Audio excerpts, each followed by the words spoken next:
Hi everyone! Today we are going to tell you how to play the Siege of Runedar by Reiner Knizia.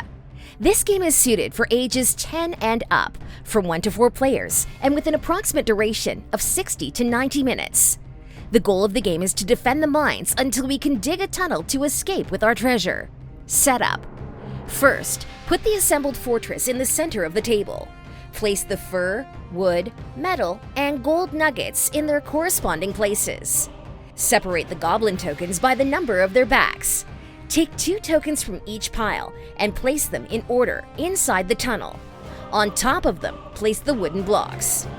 Create the siege deck by placing the cards in order.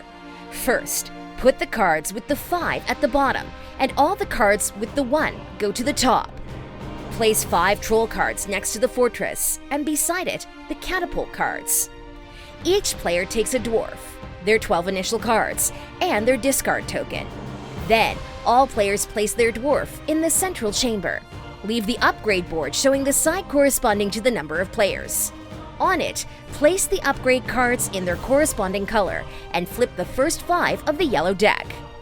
Place the 5 mercenary cards face up. Choose the difficulty level and place in the yard of the entrance to the tunnel as much debris as indicated. Place aside the remaining figures and tokens and the dice. To finish, each player draws 2 cards from their deck and place them, without looking at them, under their discard token. Create your draw deck with the remaining 10 cards and draw 5. The shortest player will be the starting player. Once decided, you are ready to start playing. Player's turn. In your turn, perform the following actions in this order. A. Activate the siege tower and/or the catapult. First, check if they are in your playing area. If so, they are activated. Siege tower. Reveal the first troll token and place it next to a troll in the yard at the tunnel entrance. Catapult. Reveal the first card of the catapult deck and place it on the upgrade board, where the card indicates it. This space will be blocked for the rest of the game. If there is a card, it will be discarded, and if there were materials, they will be returned to the fortress workshops. Discard also a golden nugget from the central chamber. After activating the catapult and the siege tower, they always return to the reserve. B. Playing orc cards. If you have one or both orc cards in your hand, you must play them at this point. When playing an orc card, reveal the first card of the siege deck to apply it. Orc. Place the indicated number of orcs next to the marked outer wall. Some of these cards have an arrow icon.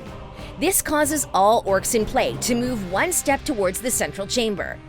When an orc enters the central chamber, it steals a gold nugget and returns it to the reserve. The nugget is discarded. Siege tower and catapult. When one of these 2 cards comes out, place the siege tower or the catapult in your playing area. If it was in another player's area, activate it as explained above. Then, return it to the reserve. C. Play all the dwarf cards. Play the remaining cards in your hand one at a time, applying all the effects of the card before moving on to the next. You can only perform 1 action per card, even if it shows several of them. Magic weapons or tools do allow you to perform 2 actions. The actions of the dwarves are: move. For each step shown on the card, the dwarf can move to an adjacent location. Weapon or magic tool cards show this symbol and allow you to move to any place in the fortress. Work the resources. This action can be performed if the dwarf is in the workshop corresponding to the resource indicated on the card, and there are no orcs there. Take the number of resources indicated on the card and place them on the upgrade board on 1 or more cards. Resources cannot be saved. They are used immediately. Some goblins require resources to stop bothering you. You can use them for this. Attack. Attack cards can be used together to get more dice when attacking. The maximum is 5 dice. Melee attack. This can be done when the dwarf is in the same space as an orc. Roll as many dice as indicated by the cards played to attack. Every 2 hits equal 1 damage point. An orc is eliminated with 1 damage point. More than 1 orc can be eliminated with the same roll. Ranged attack. It can only be performed when the dwarf is in one of the 3 towers of the fortress. In this type of attack, only crossbows count. Each hit counts as 1 damage point. You can choose to attack from a distance all orcs on a wall, the ones outside the fortress, the siege tower, or the catapult if they are in another player's area. Decide your target at the start of the attack before rolling the dice.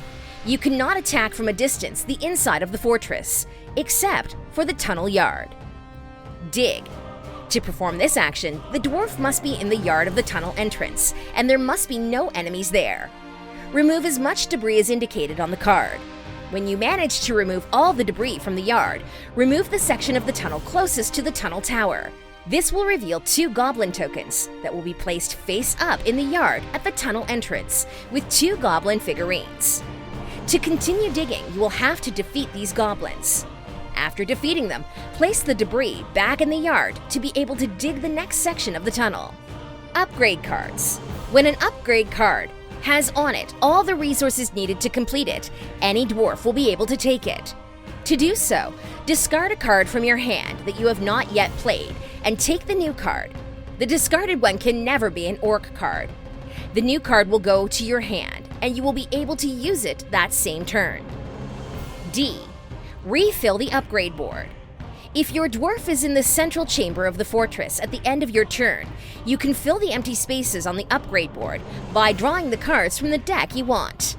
You can also remove cards of your choice from the upgrade board to make room for new ones. End of turn. Place the 5 cards you just played under your discarded token. If there are 5 cards left in the draw deck, take them. If not, shuffle your 12 cards. Leave 2 of them randomly under the discard token and create a new draw deck. Mercenaries, Trolls, and Goblins. Mercenaries will be an invaluable help. They can be activated at any time of the turn by paying 2 gold nuggets. Each one of these cards indicates the advantage it offers. The Trolls are accompanied by a token. This indicates the amount of damage needed to defeat the troll. Each of these damage points is represented by a circle that also shows how many melee hits are required. When attacking them from a distance, each crossbow symbol is a damage point, so it covers one of the damage circles. As with the troll, the goblin token next to them indicates how to defeat them.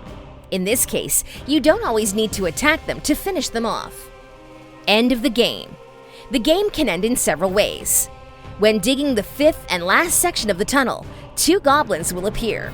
If you defeat them, you will win the game. This is the only way to win.